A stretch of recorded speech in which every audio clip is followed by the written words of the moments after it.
Welcome back to another quick guide. Today, we'll walk you through how to use Android phone as a listening device. If you want to use your Android phone as a listening device, follow these easy steps.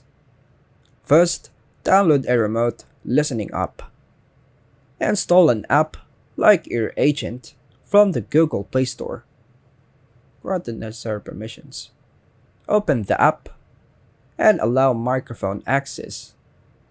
Then hit the power button on the sensor so it can capture sound. Choose the audio output method. On the top left, choose whether you want to listen through bottom or back. Adjust the microphone sensitivity.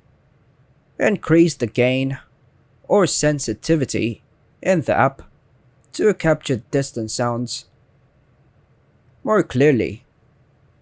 Connect to Bluetooth. If you're using wireless listening, pair your Bluetooth or earbuds for better mobility. Place the phone in the desired location. Put your Android phone near the sound source, for example, another room with minimal noise. Now, you can use your Android phone as a remote listening device for better sound monitoring.